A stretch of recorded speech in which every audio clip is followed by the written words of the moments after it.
L'Osmo Pocket de DJI est une petite caméra portative équipée d'une nacelle 3 axes pouvant filmer en 4K jusqu'à 60 images par seconde. La nacelle permet de stabiliser la caméra en la maintenant à l'horizontale quelle que soit l'inclinaison de l'appareil. Alors pour 359 €, l'Osmo Pocket est-il un simple gadget ou une petite prouesse technologique ?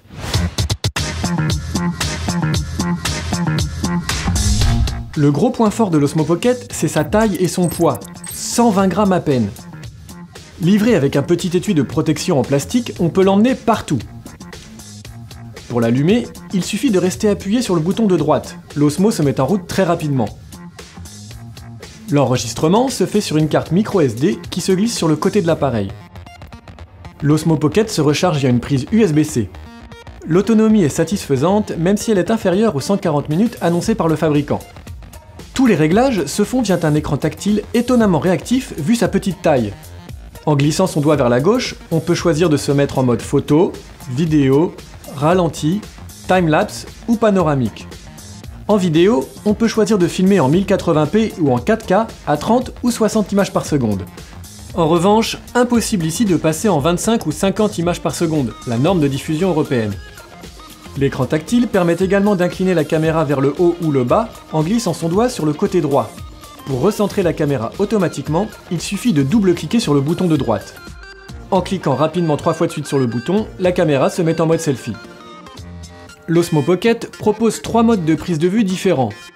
Lorsqu'on sélectionne le mode suivre, la caméra détecte un sujet et suit alors ses mouvements automatiquement.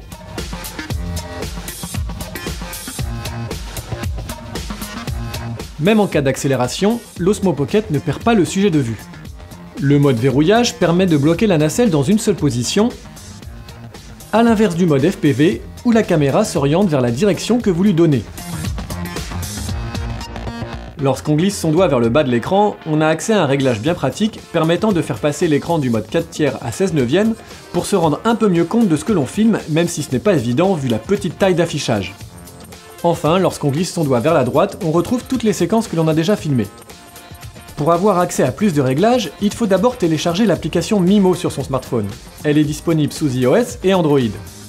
Puis, on installe un petit adaptateur Lightning ou USB-C fourni avec l'Osmo Pocket pour pouvoir brancher son téléphone. Dès qu'on le connecte au smartphone, l'application Mimo se lance et donne accès au mode Pro avec bien plus de paramètres. On peut ainsi utiliser l'Osmo Pocket en mode avancé et choisir enfin de filmer à 24, 25 ou 50 images par seconde. On peut aussi passer en mode manuel pour régler soi-même les ISO, la vitesse d'obturation et même la balance des blancs. L'inconvénient, c'est que la caméra devient un peu moins passe-partout. En revanche, on peut piloter les mouvements de la nacelle directement depuis l'écran de son smartphone.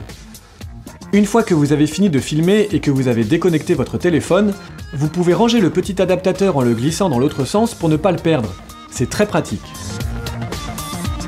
Un module sans fil vendu 59 € permet d'établir une connexion Bluetooth et Wi-Fi entre votre smartphone et l'Osmo Pocket pour le contrôler à distance et ainsi avoir plus facilement accès à tous les réglages. En termes de qualité d'image, l'Osmo Pocket nous a agréablement surpris, notamment en mode nuit. L'image est nette, précise et très contrastée, un peu trop peut-être. Un résultat étonnant vu la petite taille du capteur.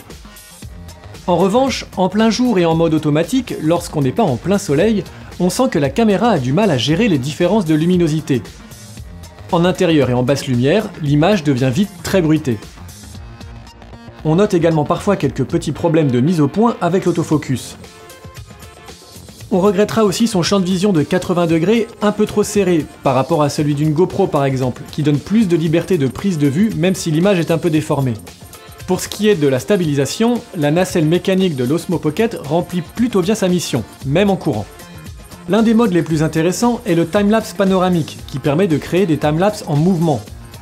Il suffit de positionner la caméra au point de départ souhaité pour son timelapse, de valider sur l'écran, puis de faire la même chose pour le point d'arrivée. On lance ensuite l'enregistrement et l'Osmo Pocket fait le reste. Au final, le résultat est vraiment bluffant. Le mode ralenti permet de filmer en Full HD à 120 images par seconde, mais on perd alors en qualité d'image.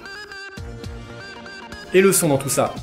Comme vous pouvez l'entendre, c'est pas terrible, il est très métallique. C'est pour ça que DJI va bientôt sortir un petit adaptateur pour pouvoir brancher un micro externe. Enfin, un support de fixation semblable à celui d'une GoPro vous permettra de monter l'Osmo Pocket sur tous les accessoires que vous possédez déjà, comme un harnais ou une perche. DJI a même prévu de sortir un caisson étanche pour filmer sous l'eau. L'Osmo Pocket est donc la première caméra avec stabilisateur mécanique qui tient dans la poche. Destinée au grand public, elle est vendue 359 €, mais la facture risque de vite grimper dès que vous rajouterez les accessoires.